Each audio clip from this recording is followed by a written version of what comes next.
Saludos historiautas y sean bienvenidos una vez más a esta, su biblioteca. ¿Alguno de ustedes ha visto la serie Vikings de History? Si es así, recordarán que en un capítulo de la primera temporada, el capítulo 6 para ser exactos, el Jarl Haraldson, el gran jefe de la comunidad en la que habitaba Ragnar, es vencido por este en un duelo a muerte y posteriormente se lleva a cabo su funeral, que implica todo un ritual religioso que culmina con la famosa quema del barco. Una imagen que desde antes de la serie ya formaba parte de la cultura popular, siendo lo primero que se nos viene a la mente cuando uno escucha decir funeral vikingo. Pues bueno, este funeral está basado en las descripciones de un viajero musulmán del siglo X llamado Ahmad ibn Fadlan, quien entre los años 921 y 922, como parte de una comitiva enviada por el califa de Bagdad hacia el reino de los búlgaros, había visitado las tierras al norte del río Volga, ubicado en el actual territorio de la Rusia europea, con el objetivo de conocer y estudiar a las poblaciones de la región para llevar la influencia del Islam a aquella zona, con la cual además ya se habían establecido formidables relaciones comerciales. Allí Ibn Fadlan se encontró con un montón de culturas hasta entonces muy poco conocidas por los árabes más allá de sus relaciones comerciales y por otras culturas de la región meridional, y entre estos pueblos se encontraba uno que había sido denominado bajo el nombre de los Rus. Estos Rus, nombre cuya etimología no está clara, pero parece venir de la lengua finesa y significaría remeros, eran realmente grupos de pueblos nórdicos, particularmente suecos, que se habían desplazado hacia el oriente en busca de materiales como ámbar, pieles y esclavos para comerciar.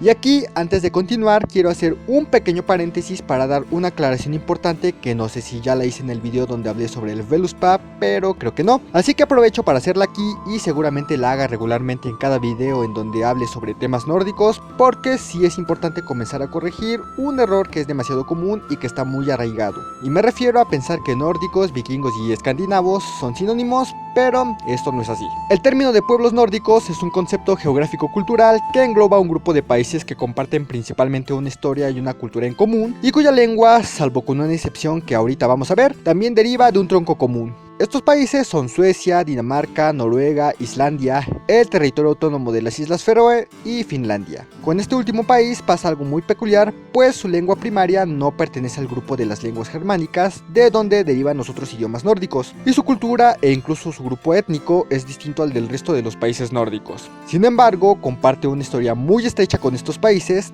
especialmente con Suecia, reino del que fue parte por muchos siglos y por ende hubo un fuerte sincretismo cultural, tanto así que actualmente el sueco es el segundo idioma más hablado en Finlandia, y por ello, y también por su ubicación en el norte europeo, Finlandia es considerada parte de este grupo. También hay cierta controversia entre si Groenlandia es parte de los países nórdicos o no, porque pertenece a Dinamarca aunque sea territorio autónomo, pero no se le considera así porque su desarrollo cultural es muy diferente y se basa en la cultura inuit de los esquimales. Ahora, en cuanto a concepto étnico o antropológico, como ya les dije, nórdico se refiere a todos estos pueblos del norte de Europa que comparten un montón de rasgos culturales porque sus idiomas, cosmovisión y tradiciones derivan de una base cultural en común, aunque el término fue acuñado a partir de cómo los denominaron los pueblos de la Europa del Sur que sufrieron sus ataques durante la era vikinga, que abarca de los siglos VII al XI, quienes los llamaron Norsemen u hombres del norte, pues porque venían de las regiones septentrionales. Los nórdicos no tenían una forma para llamarse a ellos mismos en conjunto porque en realidad no eran pueblos unidos, sino un montón de comunidades distintas, cada una con su nombre propio, como godos, suecos, daneses, noruegos, y esto solo por usar los nombres más conocidos y que sobrevivieron tras la unificación de estos pueblos, porque en realidad había un montón de nombres más. Ahora bien, el término vikingo hace referencia más bien a un oficio o actividad,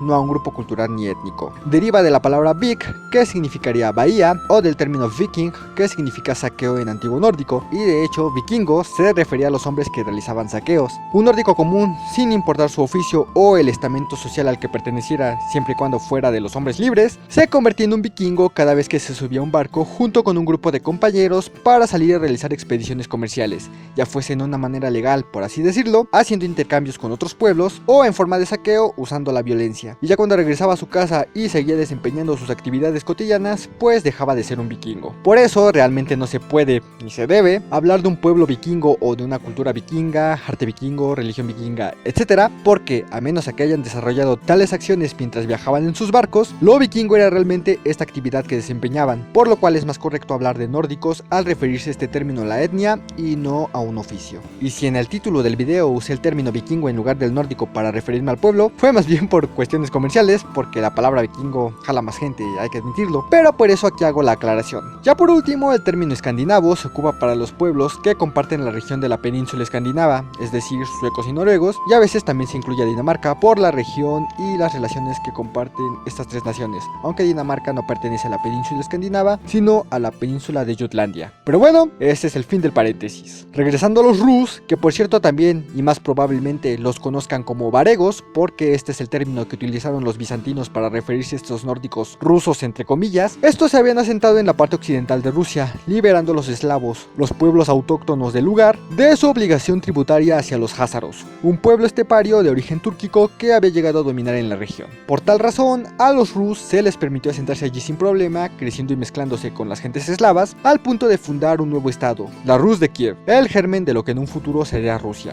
aunque eso ya es otra historia. En fin, estos Rus establecieron fuertes y prósperas relaciones comerciales con Bizancio y con el mundo musulmán, al que llamaron Sarklan, y mientras Ibn Fadlan permaneció un tiempo entre estos Rus, pudo ver con sus propios ojos, entre muchas cosas más, cómo se llevaba a cabo un importante funeral que al parecer lo dejó muy sorprendido. Y esto fue lo que escribió al respecto. Los funerales de un gran hombre. Cuando un gran hombre muere, los Rus hacen todo tipo de cosas para honrarle, siendo la última de ellas la cremación. Quise conocer con más detalle algo de esto, hasta que un día supe que uno de sus hombres más importantes había muerto. Le pusieron en una tumba que cubrieron con una techumbre y dejaron el cuerpo en su lugar durante 10 días, hasta que acabaron de preparar su ajuar. Si el difunto es un hombre pobre, construyen un pequeño bote, colocan el cadáver en él y le prenden fuego. Si era rico, reúnen todas sus pertenencias y la dividen en 3 partes, una para su familia, otra para que se hagan ropas para el funeral y una última para elaborar suficiente nabed, para que en el día que una joven esclava sea sacrificada e incinerada junto a su señor, todos los asistentes tengan suficiente bebida. Beben tanto que alguno de ellos llega a morir con una copa en las manos. Cuando un gran hombre muere, sus familiares dicen a sus esclavos y esclavas más jóvenes: ¿cuál de ustedes quiere morir con él? Uno de ellos responderá: yo quiero. Una vez hayan manifestado su deseo, no hay vuelta atrás. Si cambian de parecer, no pueden hacerlo. Normalmente es una joven esclava la que se presta a morir. Cuando el hombre que he mencionado antes murió, sus familiares preguntaron a sus jóvenes esclavas: ¿quién morirá con él? Y una de ellas respondió: seré yo. Entonces eligieron a otras 2 jóvenes esclavas para que tendiesen a la joven que iba a ser sacrificada, acompañándola en todo momento e incluso lavándole los pies. Todo el mundo se dispuso a preparar los funerales del gran hombre, confeccionando ropas para él y cualquier otra cosa que se necesitara. Mientras tanto, la joven esclava pasó los días bebiendo y cantando, feliz y alegre. Cuando llegó el día de la cremación, fui al río, en donde habían atacado uno de sus barcos. Vi que habían encallado el barco y que habían puesto 4 postes de kadank o de otra madera y que habían levantado una especie de plataforma de madera. A continuación, se aseguraron de que el barco estaba firmemente situado sobre la plataforma. Entonces llegaron los asistentes, pronunciando unas palabras que no logré entender. A continuación, llevan una cama y la colocan en el interior del barco. La cubren con un colchón y con cojines de brocados de Bizancio. Entonces aparece una anciana a la que llaman el ángel de la muerte, para que coloque sobre la cama los elementos mencionados. Además, se encarga de elaborar y preparar todas esas cosas y de matar a las jóvenes esclavas. Me di cuenta de que se trataba de una hechicera, de cuerpo delgado y aura siniestra. Cuando llegaron a la tumba del difunto, quitaron la tierra y la techumbre que cubría la fosa. Tomaron el cuerpo, que estaba envuelto en un sudario que habían utilizado para enterrarla. El cadáver se había oscurecido debido al frío de esta tierra. Habían colocado nabed en la fosa, fruta y un tambor. Sacaron todo. El cuerpo no olía mal, y nada en él había cambiado, excepto su color. Volvieron a vestir al difunto con unos pantalones, calcetines, botas, una túnica y un caftán de brocado con botones de oro. Cubrieron la cabeza con un gorro de brocado y piel de marta. Tras ello, llevaron el cuerpo a un pabellón del barco y le tumbaron en la cama. Llevaron más navid, fruta y albahaca que pusieron cerca de él. También pan, carne y cebollas que dejaron a sus pies.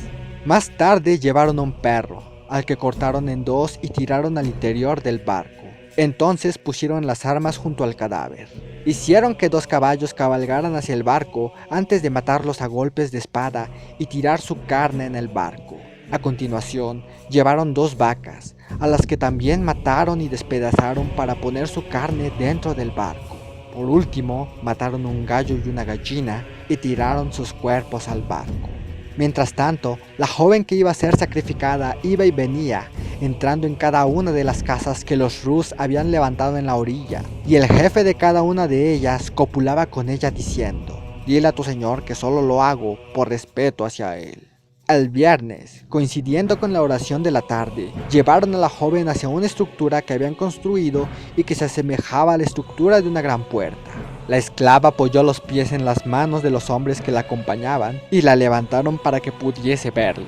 La joven dijo unas palabras y la bajaron. La alzaron 2 veces más e hizo lo mismo que la primera vez. Tras ello, llevaron un pollo y se lo dieron a la muchacha, que cortó la cabeza del animal y tiró el cuerpo decapitado dentro del barco. Pregunté al intérprete qué es lo que estaban haciendo y me contestó: «La primera vez que la levantan, dice: aquí veo a mi padre y a mi madre. La segunda dice: veo a todos mis antepasados sentados ante mí. Y en la tercera dice: veo a mi Señor sentado en el paraíso, que es verde y hermoso. Está junto a muchos hombres y jóvenes que me llaman. Llévenme con él».